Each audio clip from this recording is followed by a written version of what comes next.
defensa técnica del procesado Marcos Orlando Villacrés Asensio para el debate. Doctor Durazo, el tribunal lo escucha. Señor doctor. Audio, ya está. Señor doctor Paul Íñiguez, juez nacional. Señor doctor Richard Villagómez, con juez nacional. Y señor doctor Wilson Merino, juez nacional y presidente de este honorable Tribunal de Garantías Penales de la excelentísima Corte Nacional de Justicia del Ecuador. Señora representante de la Fiscalía General de la Nación, señores abogados y acusadoras en este proceso penal, señores abogados y acusados de este proceso penal, señora secretaria de este Tribunal de Garantías Penales, señores curiales tanto de Fiscalía como de Corte, señores guías, policías y público en general. Bienaventurado el que tiene sed de justicia.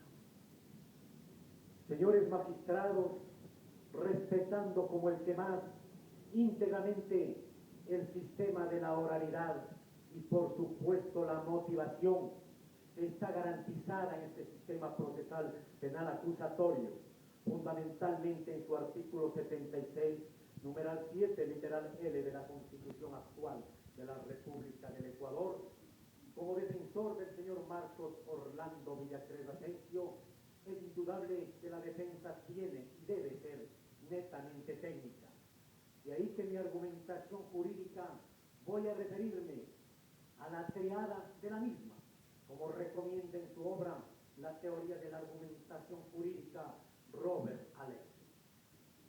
Sobre la teoría fáctica, sobre lo probatorio y su valor probatorio, y por supuesto en lo jurídico el enunciar las normas jurídicas y los principios que favorecen al indefendido en relación o en concordancia y también en antinomia de los mismos, tanto a nivel nacional como internacional.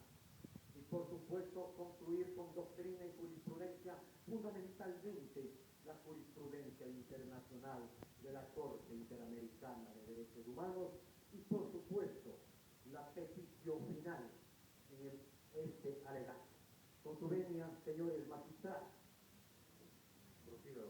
el artículo 1 de la Constitución de la República del Ecuador establece que vivimos un Estado constitucional de derecho y justicia, se dice, aunque sería correcto un Estado neoconstitucional, que significa dos situaciones: el máximo respeto a la dignidad humana y a los derechos humanos, garantizados en los derechos, libertades y garantías de los artículos 66 de nuestra Constitución de la República del Ecuador, fundamentalmente 1, 3 y 4. El derecho a no sufrir penas crueles, inhumanas o degradantes. El derecho a la no tortura en su contra, a no ser discriminado, a la igualdad y por supuesto a la garantía de los artículos 75 y 76 de la Constitución de la República, esto es, la tutela judicial efectiva y el debido proceso.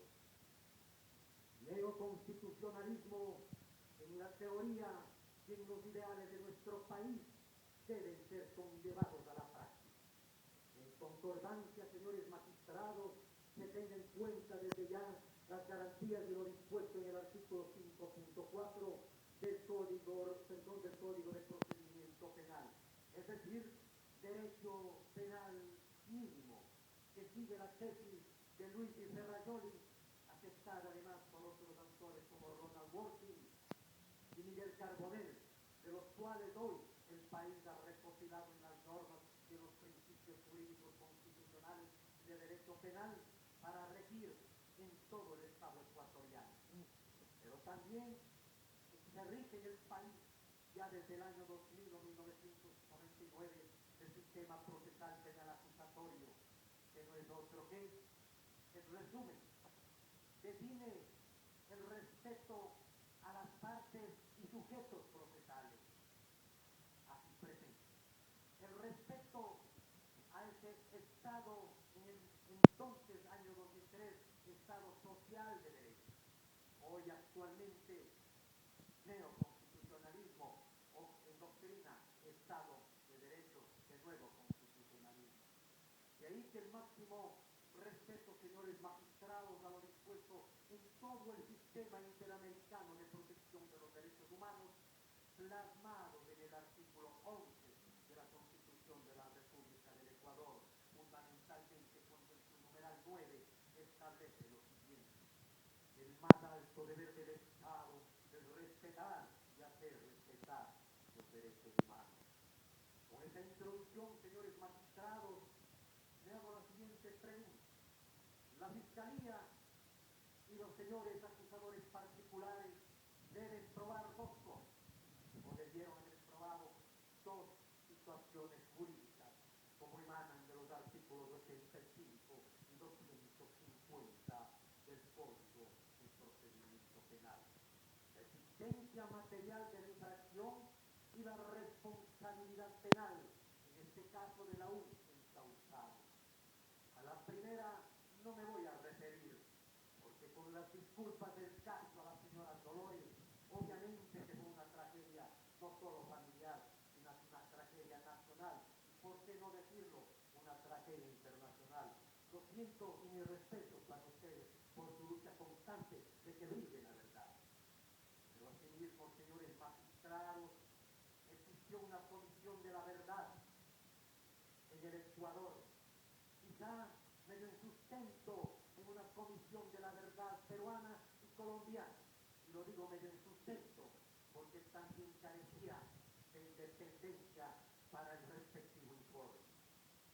Me hago la pregunta, señores magistrados, ¿qué delitos se están juzgando ahora mismo? ¿El de asesinato del artículo 450 o el delito de ejecución extrajudicial? A la época del año 2003, única y exclusivamente de acuerdo a no un crimen, no un pena sine lege, del entonces artículo 24, si mal no recuerdo, también numeral 3, de la entonces Constitución Política del Ecuador, se refería al consabido principio de legalidad. Hoy se acusa de otro delito, del que actualmente consta en el Código Orgánico Integral Penal. Entonces, ¿dónde quedan las disposiciones y los principios jurídicos del artículo 2 del Código Penal? ¿Dónde quedan las disposiciones y principios jurídicos del artículo 2 del Código de Procedimiento Penal? ¿Dónde queda el principio jurídico, en concordancia estoy refiriéndome, del artículo 76, numeral 3 de la actual Constitución de la República, cuando reza lo siguiente: tampoco se puede juzgar a una persona sino conforme leyes preexistentes y de acuerdo al trámite propio de cada procedimiento. Principio de legalidad procesal penal. Señores magistrados, se había planteado también en el desarrollo de la audiencia que se había adecuado la conducta al artículo 451, lo dicho por uno de los colegas que con mucho respeto lo expreso. También hace unos momentos escuchábamos a uno de los colegas de expresar de un delito de omisión en esta audiencia y etapa de juicio. Última etapa de un proceso ordinario de procesamiento penal en contra de mi defendido. ¿Qué delito? Es la pregunta. De ahí, en concordancia, debemos hacer el análisis jurídico. Y es que el proceder de mi defendido, y es que el actuar de mi defendido constituye o adecua su conducta al tipo de asesinato, de ejecución extrajudicial o de omisión. Y por ende, señores magistrados, debo tomar la tesis siguiente. Se ha mencionado en el desarrollo de la audiencia, con mucho respeto por varios juristas, de tesis finalistas, funcionalistas, estructuralistas. Pero recuerdo ya en los albores de la universidad, esas tesis ya quedaban caducas para el análisis de la responsabilidad penal. Quedaban exterminadas para el análisis de la personalidad criminal y de los actos criminales, porque este delito es asesinato, exterminar la vida de otro ser humano, con alevosía, ensañamiento, es decir, las agravantes 1, 4, 5 y 6. Señores magistrados, respeto como el que más esas doctrinas caducas para la historia del moderno derecho penal, del nuevo derecho penal. Señores magistrados, hago referencia a la doctrina del mens rea actus reus, como en otras épocas del derecho se conocía como la pareja y la familia criminal. Mente culpable y acto culpable han estado siempre presentes en el desarrollo del cometimiento de los delitos. Pero ese es el nombre que en la actualidad, tomando obviamente del sistema anglosajón, en Argentina salió esta nueva doctrina, que debe y tiene que ser aplicada en este caso para mi defendido Marcos Orlando Villacrés Asensio, que al momento de los hechos no tuvo una mente criminal, ni al momento de los hechos no tuvo un solo acto culpable. Al momento de los hechos no tuvo un solo acto culpable, del cual emana del artículo 88 del Código de Procedimiento Penal de la relación de causalidad. Un solo acto grave, un solo acto unívoco, un solo acto concordante, un solo acto relacionado entre sí. Lo básico, señores magistrados, habíamos planteado en la teoría del caso, la teoría de Rossi, pero en el desarrollo de esta audiencia el gran perdedor, y me alegro, el gran perdedor ha sido Claudio Rossi, confundiéndose sus tesis de autor mediato con autoría mediata, que son totalmente diferentes.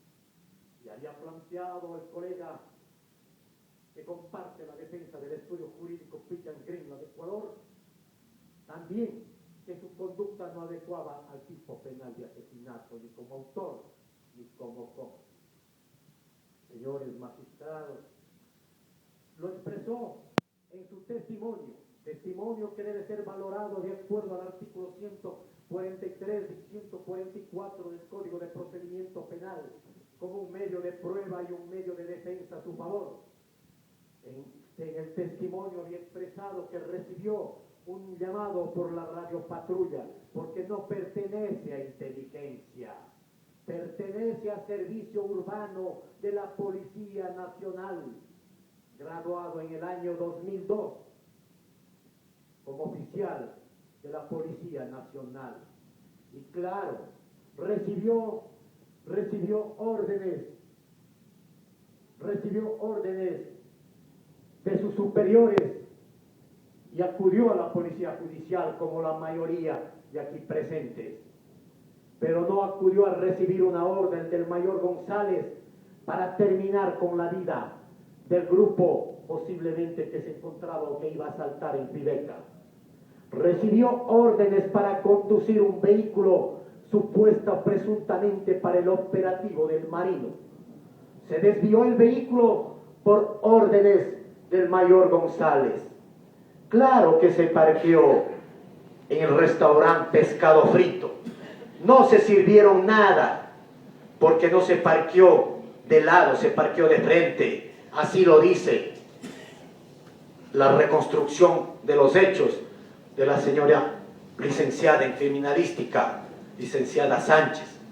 Luego la orden fue: a 150 metros conduce el vehículo y parquéate y desvía el tráfico, quedándose el mayor González frente a la farmacia Pibeca.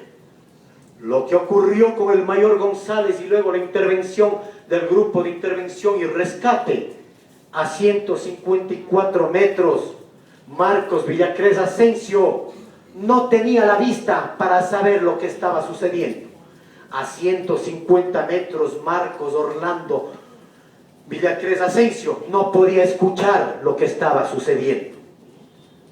Sí me queda la pregunta en el desarrollo de todas las etapas de este proceso penal y en esta etapa de juicio. ¿Salió la verdad histórica del caso Fibeca? Porque no puedo referirme como caso Dolores. Sería imposible de este defensor referirme en esos términos. Del caso Fibeca salió a luz todo el esfuerzo de fiscalía. Salió a luz cuando 6 miembros del grupo de intervención y rescate que estuvieron presentes en el lugar de los hechos, que recibieron la misma orden del mayor González y de otro ciudadano también oficial de ese entonces para acudir al lugar, y fueron sobreseídos, no sé bien si definitiva o provisionalmente. Me dicen que definitivamente. La pregunta: ¿dónde está la igualdad procesal penal? ¿Dónde está la apreciación y el valor probatorio? ¿Dónde queda el artículo 76, número 4 de la Constitución de la República del Ecuador? ¿Dónde queda el artículo 18 del Pacto Internacional de Derechos Civiles y Políticos de 1969 sobre las garantías judiciales? ¿Dónde quedan los instrumentos internacionales de protección del debido proceso?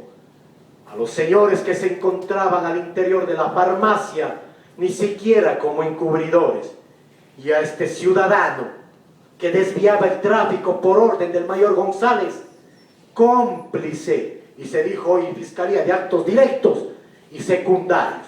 El artículo 42 hace referencia a actos principales del Código Penal y el artículo 43 a actos secundarios. Me hago la pregunta: ¿cómo conocía el mayor González del operativo del robo que se iba a dar a las 7 de la mañana en el caso Fibeca? Ahí está el interrogante para la verdad.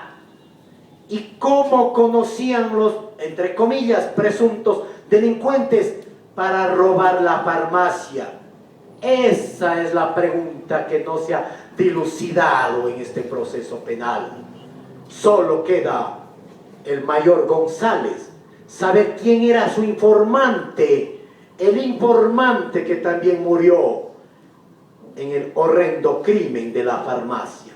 ¿Quién fue el informante que realizó la llamada a los presuntos delincuentes? ¿Y quién fue el informante que le realizó la llamada al mayor González para ubicarse en el mismo lugar? Porque solo el mayor González presumía de esos hechos. Con su venia, un segundo, señores magistrados. Prosiga, doctor.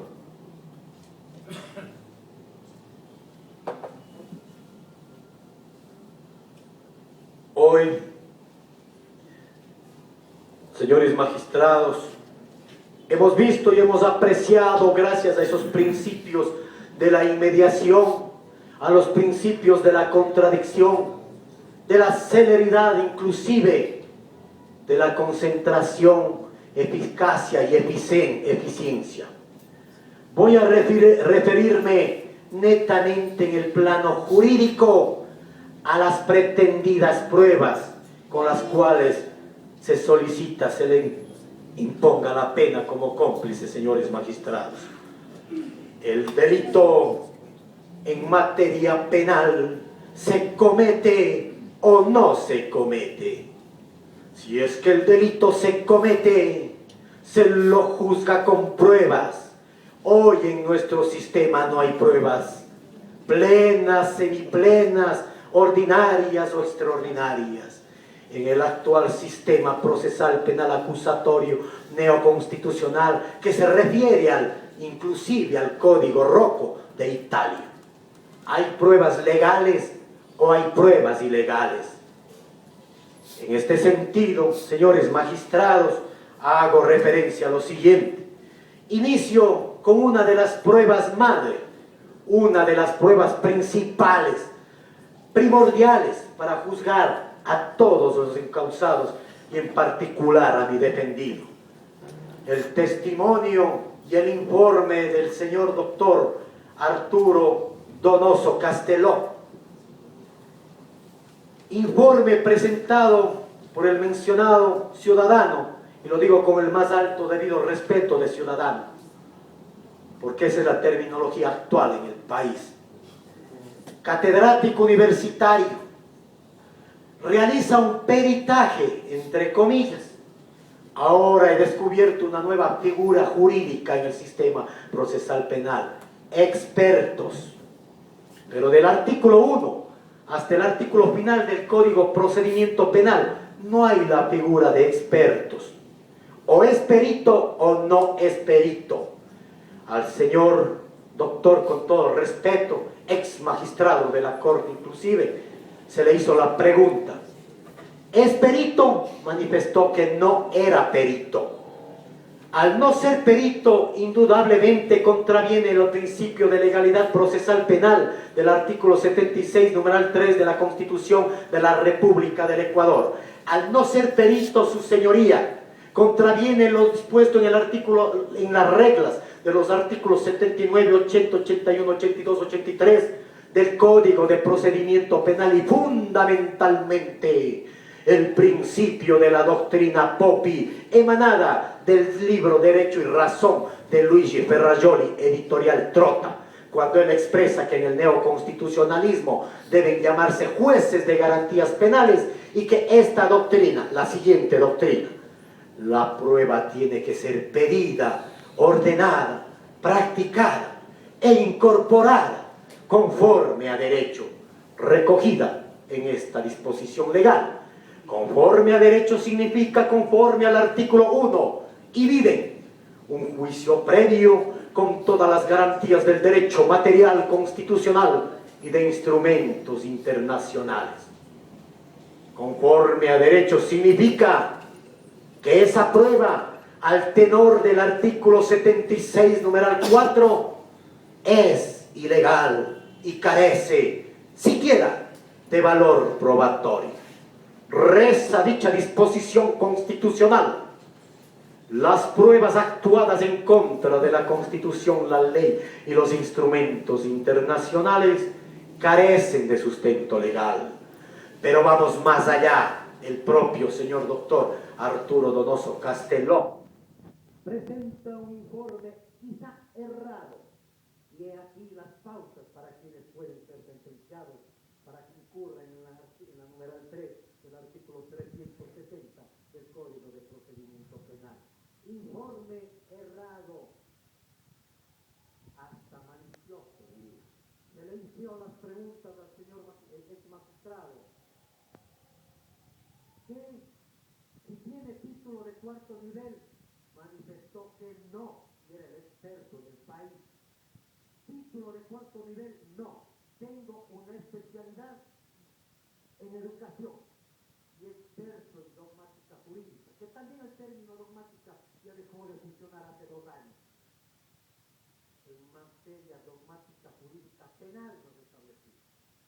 A una de las preguntas de este ciudadano que está en la defensa, él hizo el análisis de los estándares nacionales para establecer la relación a los derechos humanos o violación a los derechos humanos en el país.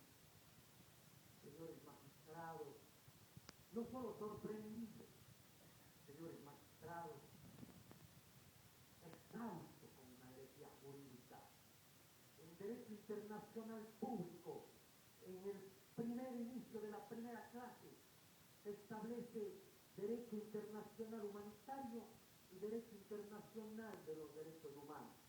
El primero tiene que ver con la doctrina as in bello y jus in bello, el derecho a la guerra y el derecho en la guerra. Para ello existen los 4 convenios de Ginebra y los 2 protocolos de 1977. Para los prisioneros de guerra, para los civiles en conflicto armado interno y externo, señores magistrados. Y el segundo, el sistema de protección de los derechos humanos, hace referencia a las libertades fundamentales, de acuerdo al sistema interamericano, el sistema sistema europeo o el sistema africano, de acuerdo a la Carta Africana, la Carta Europea o la Carta Americana de Derechos Humanos. Le hice la pregunta, señores magistrados, en base de qué instrumento jurídico usted hizo el análisis de los estándares, y está grabado con, en base del derecho internacional humanitario. ¿Y de qué instrumento? Inclusive molesto, el ex magistrado me respondió, en el convenio de Ginebra y más allá, en el protocolo de 1977, señores. Para hacer la antinomia,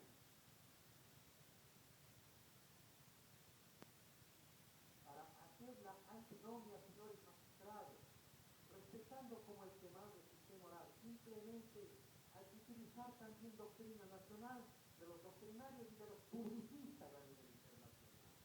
En este sentido, señores magistrados, hago referencia única y exclusivamente a una cita del maestro Edwin Efraín Patricio Sánchez Pipicelli, viejo profesor de la Universidad Central de Derecho Internacional Público y Humanitario, para que quede claro ese informe errado e ilegal.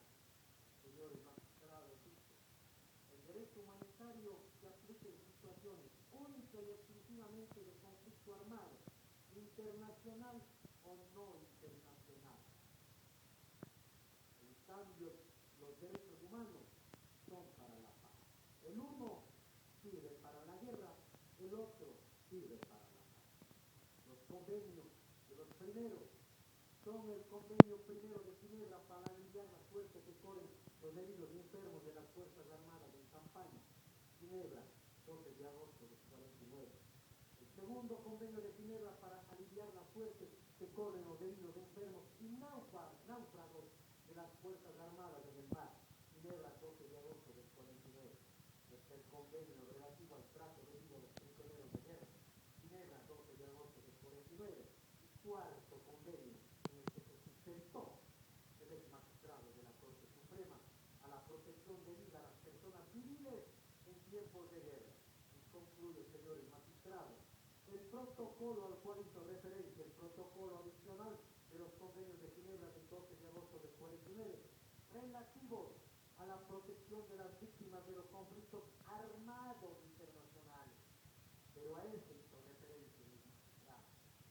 Y el último protocolo adicional a los convenios relativo a la protección de las víctimas de los conflictos armados sin carácter internacional, 8 de junio de 1977. Señores magistrados, que los estándares de ubicación y análisis para, entre comillas, la normática penal establecer llamó la comisión de adecuación típica a un delito que sustenta en algo ilógico, en algo inaplicable, ingresa en el artículo 76, número 4 de la Constitución de la República del Ecuador. Y para ir concluyendo con el doctor Arturo Donoso Casteló, se refirió a que también había tomado, que había hecho referencia al artículo 7 del Estatuto de Roma, esto es, a los crímenes de lesa humanidad. Pero recordemos que el Estatuto de Roma o Derecho Penal Internacional entra en vigencia cuando se inscriben en 228 países miembros sobre la vigencia del mismo. Pero en el año 2003 estaba vigente la Constitución Política del Ecuador y obviamente como la actual es necesario la ratificación de sus convenios por el entonces Congreso Nacional o Asamblea Nacional constituyente fuerte. Ratificó el Ecuador, señores magistrados, del Estatuto de Roma, y mal no recuerdo la fecha, 20 o 25 de marzo del año 2005.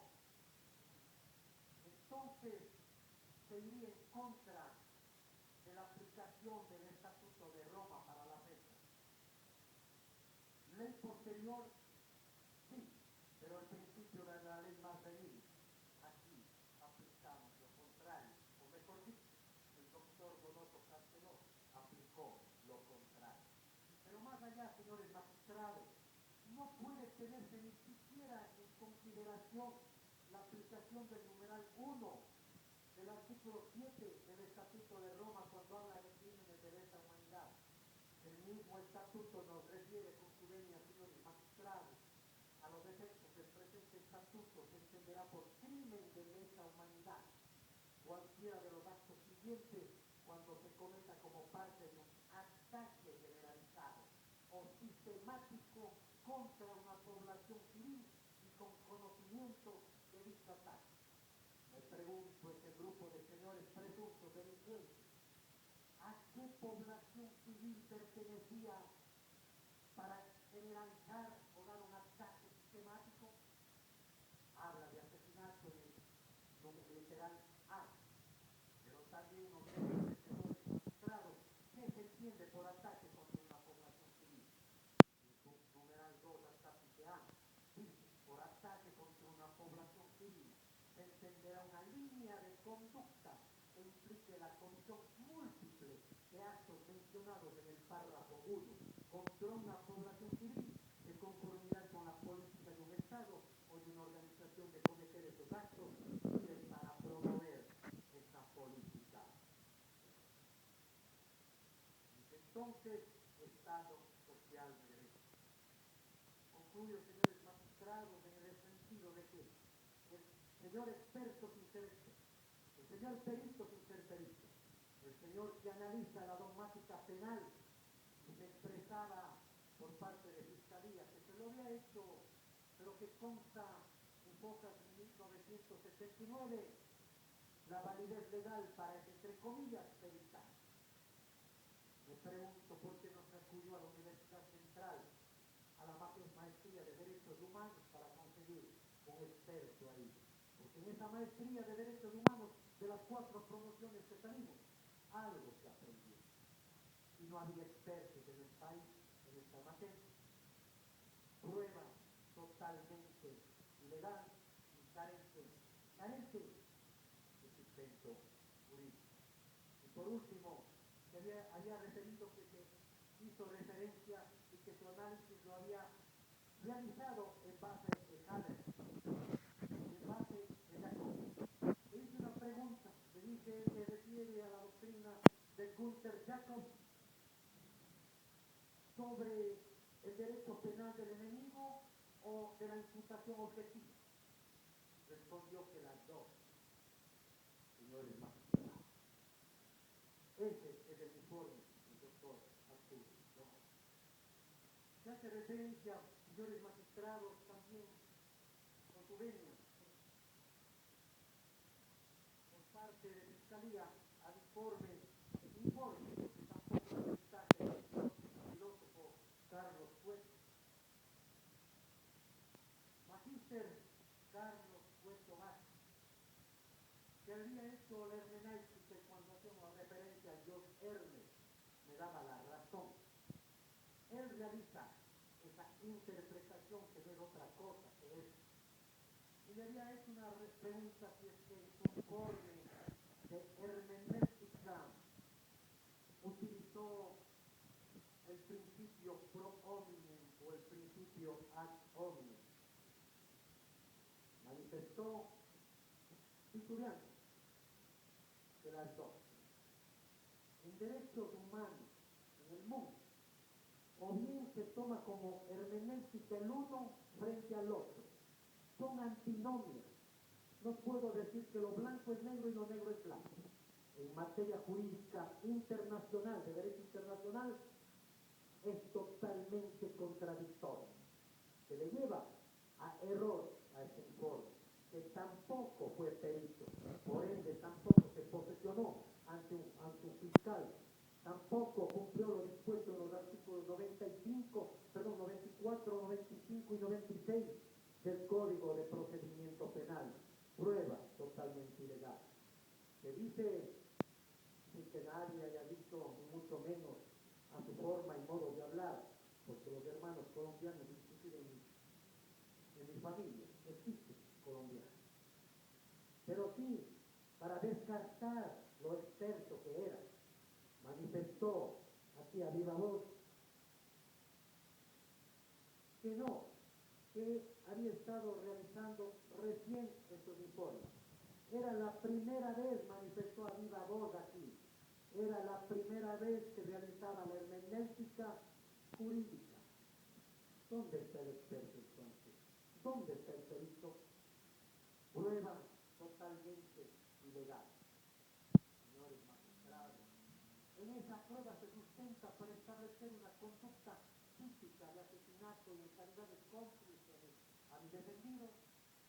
Señores magistrados, en ese mismo, entre comillas, informe, consta que el mayor González había referido ya otras actuaciones en febrero del 96, marzo del 95 y en el año 2000, cuando mi defendido se graduó en el año 2002.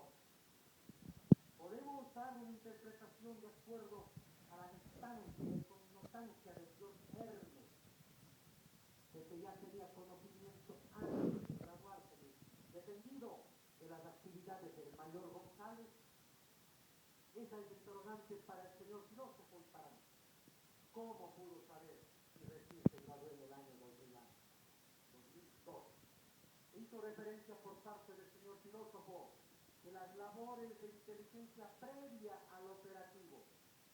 En términos de la policía y en términos de la investigación, de acuerdo a la doctrina de Hernando Londoño Jiménez, litigante colombiano y tomado por la Policía Nacional, señores magistrados, dice que las operaciones de inteligencia se conforman por lo siguiente: los denominados, y aquí me darán la razón los señores de la policía, los denominados OBI, operaciones básicas de inteligencia. Operaciones básicas de inteligencia se componen de observación, vigilancia, seguimiento y posiblemente después detención. Generalmente lo realizan en delitos contra narcotráfico. ¿Dónde está un solo elemento de seguimiento plasmado en una fotografía o en un video? ¿Dónde está un solo elemento de vigilancia?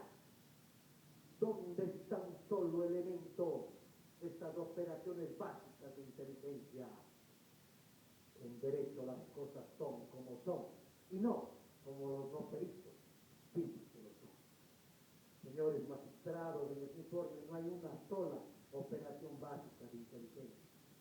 Solo son sospechas y presunciones. Y el artículo 88, numerales 1 y 2, establece en forma clara indicios.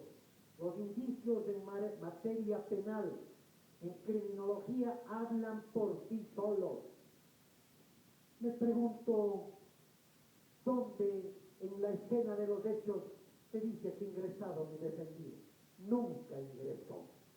¿Dónde está un informe de la faroscopía de las armas, de las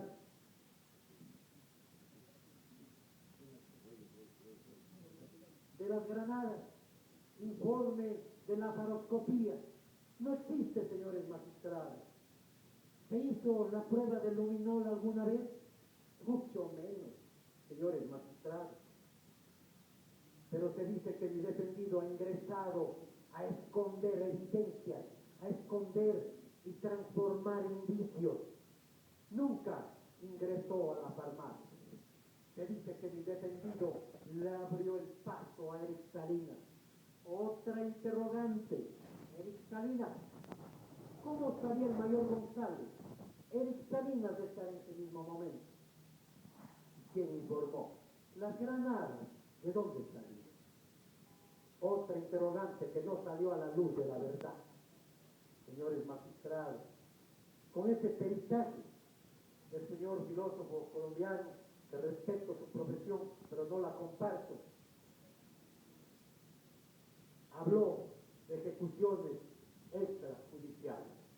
Y en el mismo hacía referencia al método inductivo o al método deductivo cuando le hice la pregunta. Nos respondió el método deductivo, pero le hice una pregunta cuando hacía referencia a uno de los informes tomados en los mismos. Le dije: ¿usted toma los datos de la netgrafía? Insólito, no sabía lo que es netgrafía. Insólito.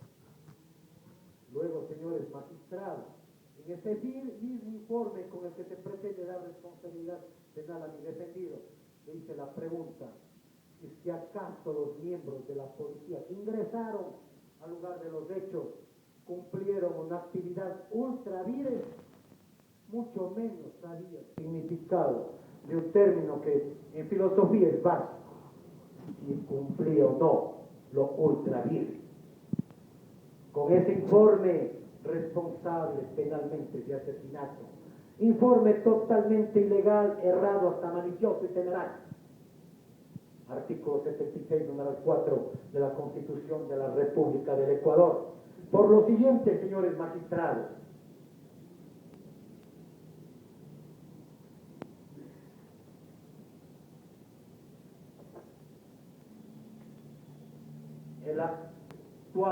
en el entonces 418, creo, de la Constitución Política, y actualmente artículos 424 y 425 de la Constitución de la República del Ecuador, que tampoco comparto con el primer perito que hice referencia, el doctor Donoso, hacía referencia a la jerarquización de las normas, refiriéndose quizá al sistema kelseniano, que ya quedó enterrado con este nuevo sistema desde el año 2008, con la nueva Constitución de la República.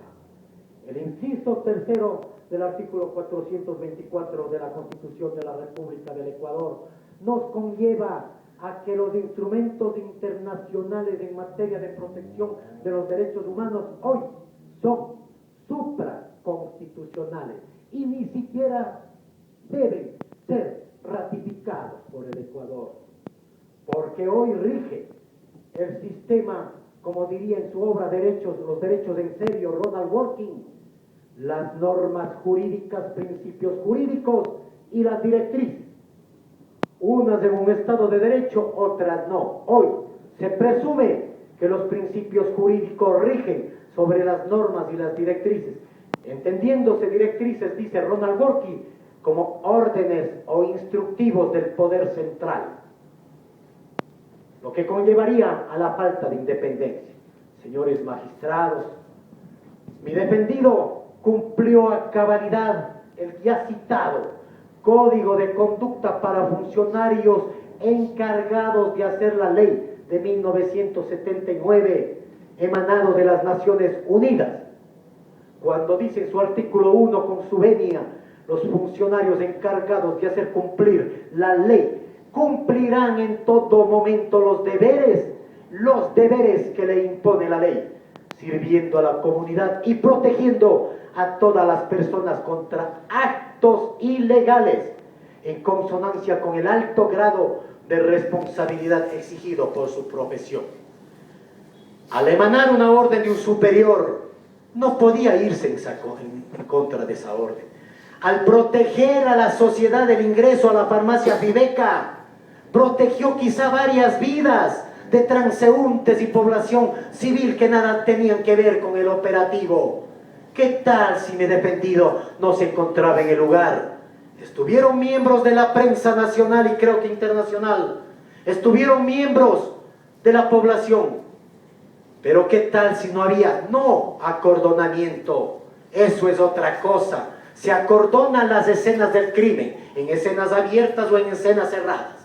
Acá estuvo desviando el tráfico para protección de esas personas. Cumple el Código de Conducta. Se dice en el artículo 2, en el desempeño de sus tareas, los funcionarios encargados de hacer cumplir la ley respetarán y protegerán la dignidad humana y mantendrán y defenderán los derechos humanos. Un momento, disculpe la interrupción, me parece que hemos perdido el contacto con Guayaquil. Gracias. No podríamos continuar en ese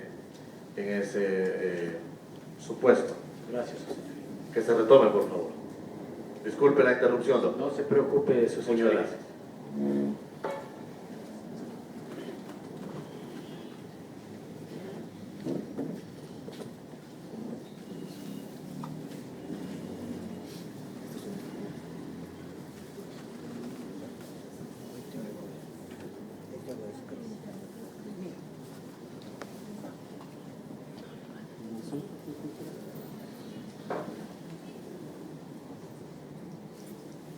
Hasta que se retome la conexión con Guayaquil, damos un receso de 5 minutos. Gracias.